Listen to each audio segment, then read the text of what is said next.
नासिक में स्थित त्र्यंबक नामक भगवान शिव के 12 ज्योतिर्लिंग में एक ज्योतिर्लिंग आता है जिनका नाम ही त्र्यंबक है। त्र्यंबक का मतलब ही होता है भक्तों के कष्ट हरने वाले। वहां की बहुत सुंदर कथा है। 12 ज्योतिर्लिंग में से वहां स्वयं महर्षि गौतम जी रहा करते थे और गौतम जी के साथ में बहुत सारे संत ऋषिगण इत्यादि रहा करते थे।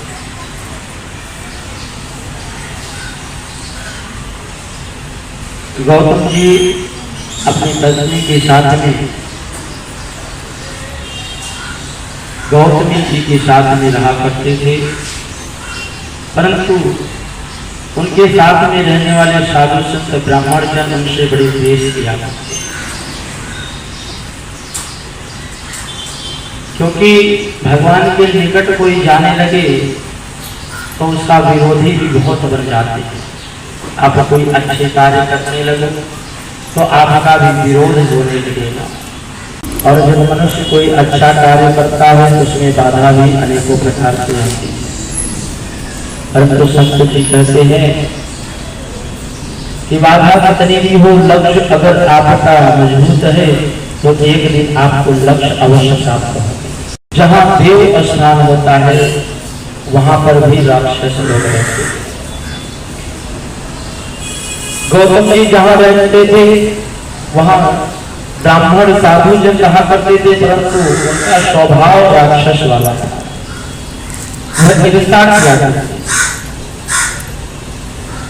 गौतम जी महाराज भगवान शिव के उपासक थे, शिव की उपासना करते थे और उनकी पत्नी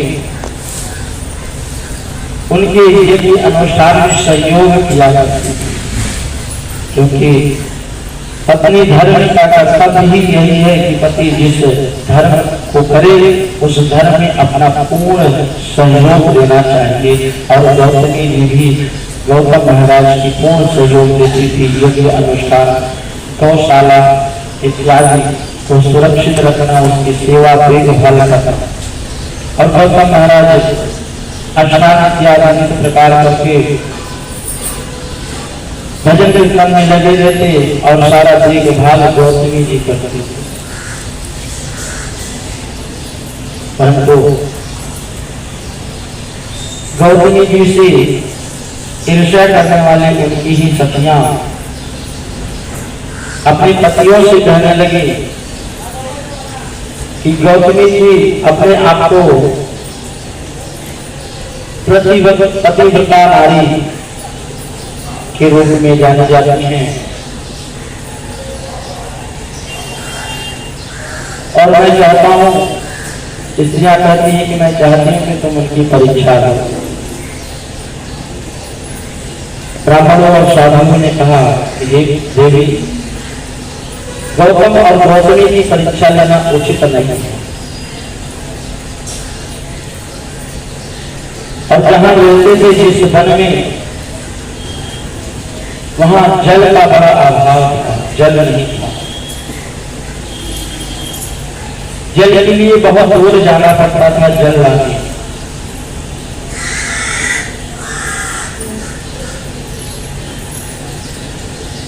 जौ की खेती गौतम जी किया करते थे, क्योंकि जौ की खेती इसलिए करते थे क्योंकि यज्ञ में लगने वाले जौ वह स्वयं उगाते थे और स्वयं यज्ञ की आहुति प्रदान करते थे।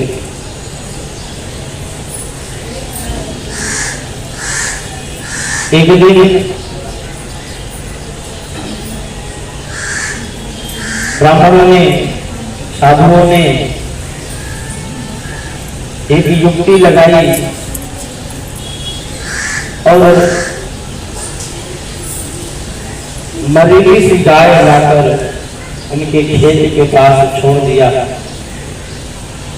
और वह इस अवस्था में थी गाय कि ना जाने कब मृत्यु को प्राप्त हो जाए। परंतु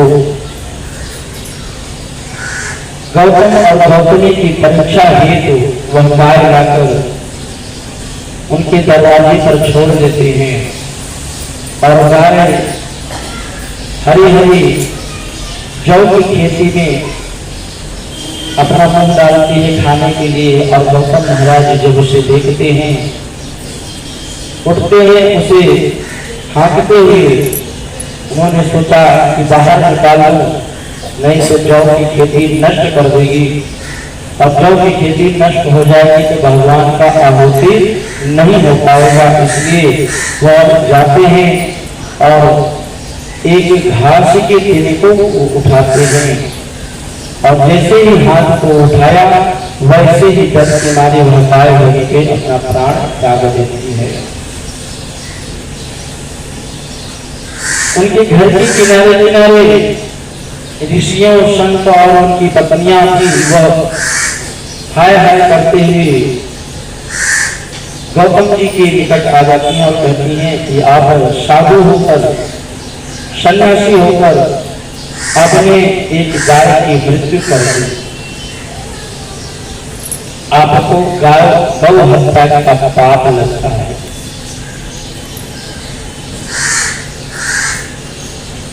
गौतम जी कहते हैं कि मैंने इसे छुआ भी नहीं और यह अचानक गिरकर इसकी मृत्यु हो गई तो उससे भी मुझे कोई दोष नहीं लगता है। परंतु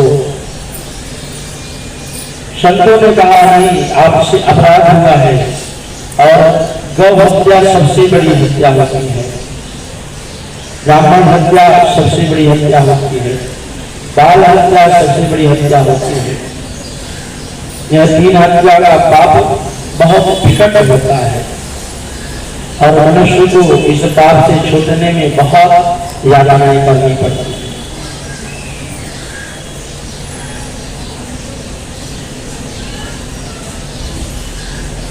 संतों ने कहा कि हे गौतम महाराज, आपको गौ हत्या लगा हुआ है और गौ हत्या लगने के कारण से आप भगवान शिव की आराधना करते हैं।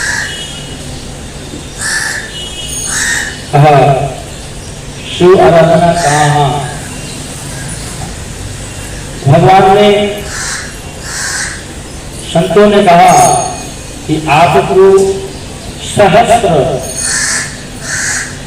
लाख शिवलिंग बनाना पड़ेगा और नित्य प्रतिदिन उसकी पूजा करनी पड़ेगी और पूजा करके उसका विसर्जन करना पड़ेगा। गौतम महाराज ने कहा कि मैं शिवलिंग तो बना सकता हूँ, उसकी पूजा भी कर सकता हूँ, परंतु इसका विसर्जन कहाँ होगा? क्योंकि विसर्जन के लिए जल चाहिए और जहाँ गौतम और गौतमी इत्यादि सभी संत रहा करते थे वहां ना तो कोई नदी थी, ना कोई तालाब था, बड़े दूर से जल लाया जाता था, जल बड़े मुश्किल से मिलते थे। इसलिए संतों ने एक शर्त और रख दी, कहा कि आपको पहले जल लाना पड़ेगा इस धरती पर, उसके बाद आप के बनाए हुए शिवलिंग का विसर्जन होगा। गौतम जी महाराज बड़े उदास हुए, परंतु उनकी पत्नी ने कहा, हे स्वामी, अब साधु और संत ब्राह्मण जन कह रहे हैं कि गौ हत्या लग गई है तो उसे स्वीकार करें और अपने पश्चाताप के लिए जैसे वह कह रहे हैं वैसा ही उपाय करें। गौतम जी कहते हैं कि हे देवी, यह कोई असाधारण कार्य नहीं है, सरल कार्य नहीं है, यह बहुत ही असाधारण काम है और इसे करने में कई वर्ष बीत जाएंगे। परंतु गौतमी महाराज, गौतम की पत्नी गौतमी जी कहती हैं कि हे स्वामी, जितना हो सकेगा मैं आपका पूर्ण संयोग करूंगी और आप इस धरा पे गंगा की धारा लेकर आइए। गौतम जी महाराज भगवान शिव की आराधना करते हैं और शिव की आराधना इतना कठोर करते हैं कि भगवान शिव को वहां शिव के आदेशानुसार वरुण देव प्रकट होते हैं। वरुण देव अपने कमंडल में जल लेकर आते हैं और गौतम महाराज जी को प्रदान करते हैं और कहते हैं, हे गौतम महाराज, यह जल का पात्र आप ले लीजिए और यह जल का पात्र का जल जहां भी आप पलटी करेंगे वहां से कभी जल की धारा खत्म नहीं होगी। और वरुण देव के उस जल पात्र को गौतम जी महाराज ले लेते हैं, भूमि पर थोड़ा सा गड्ढा बनाते हैं और उस गड्ढे में वरुण देव के दिए हुए जल को छोड़ देते हैं और वरुण देव का जल जब उस गड्ढे में पड़ता है तो निरंतर धारा वहां से निकलने लगती है और इतनी तेज धारा निकलती है कि देखते देखते वहां के आसपास में जल जमा हो जाता है और गौतम महाराज पे लगे हुए दोष को देखते हुए गौतम जी 1,00,000 शिवलिंग बनाते हैं। विधि पूर्वक विधान से भगवान की वह दोनों पति और पत्नी दोनों भगवान की पूजा करते हैं और इस तरह से पूजन अर्चना वंदन करके यज्ञ अनुष्ठान करके वो एक दिन भगवान की शिव की पूजा करते थे और एक दिन उस शिवलिंग को विसर्जन किया करते थे। 10 दिन तक लगातार उन्होंने मेहनत करके 1,25,000 कि शिवलिंग पूर्ण अवस्था में उन्होंने पूर्ण किया और पूर्ण करके भगवान शिव से आराधना किया कि हे प्रभु, मेरे इस पूजन को आप स्वीकार करें। और भगवान शिव इतने प्रसन्न होते हैं, शिव और पार्वती के साथ में वहां उपस्थित होते हैं। गौतम जी महाराज भगवान शिव और पार्वती को देखकर दोनों पति और पत्नी गौतम और गौतमी दोनों चरण को पकड़ लेते हैं और भगवान शिव को बारंबार प्रणाम करते हैं। तब शंकर जी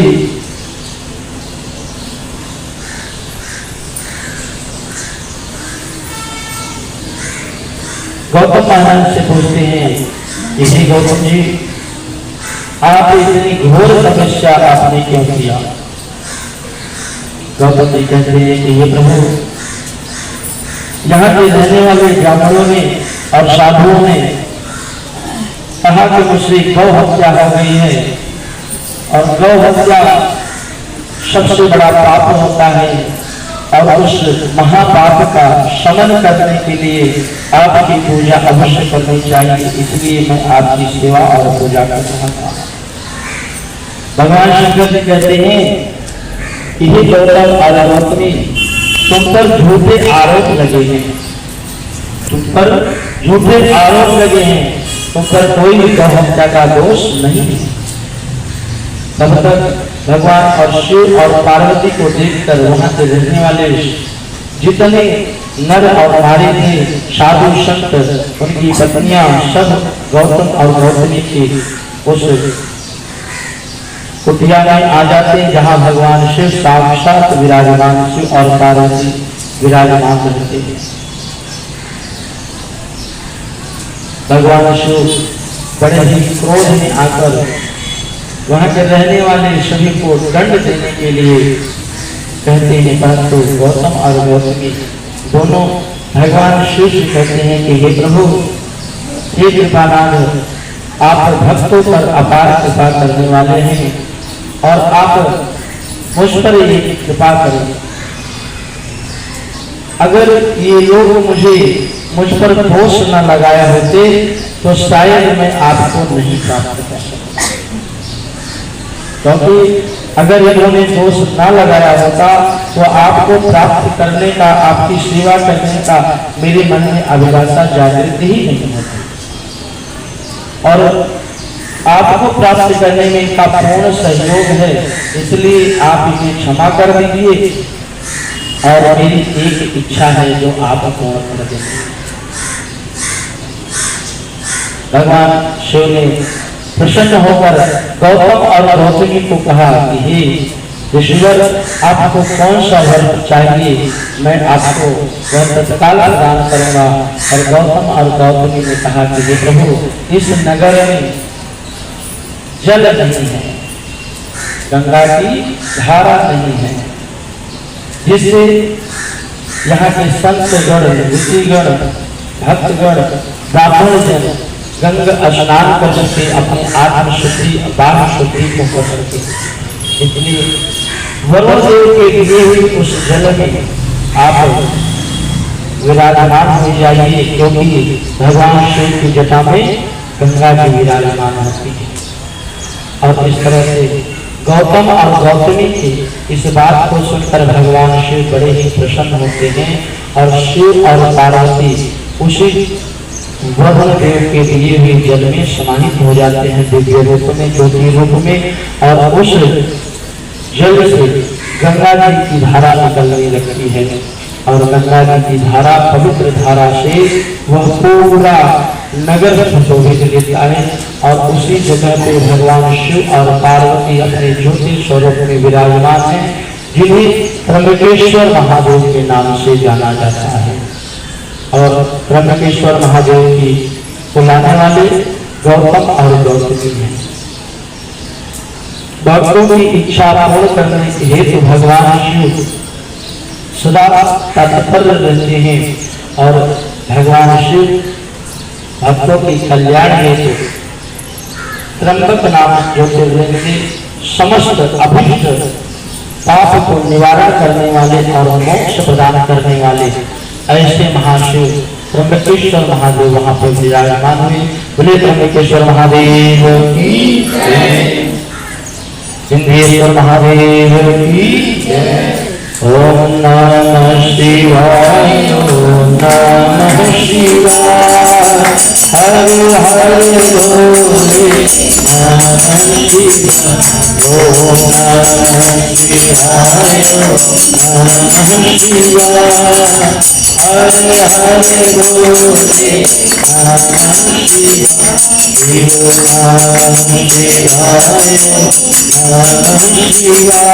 शिवाय, नमः शिवाय, नमः शिवाय, हरे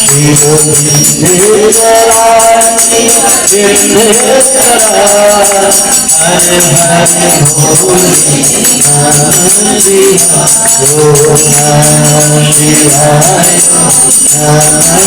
शिवाय, हरे हरे भोले नमः शिवाय शिव गंगाधरा शिव गंगाधरा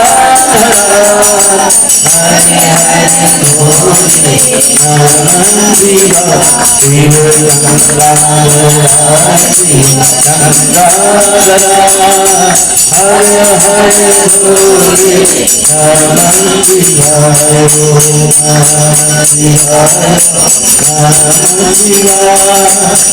हरे भोले नमः शिवाय नमः शिवाय नमः शिवाय हरे हरे भोले नमः शिवाय। बोले त्र्यंबकेश्वर महादेव की, सिद्धेश्वर महादेव की, हरे हरे महादेव।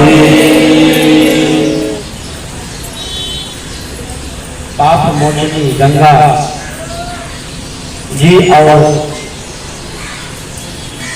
गंगा की धारा सदैव त्र्यंबकेश्वर महादेव के निकट बहती रहती है और गंगा जी की धारा पाप हरण करने वाली है, मोक्ष प्रदान करने वाली है।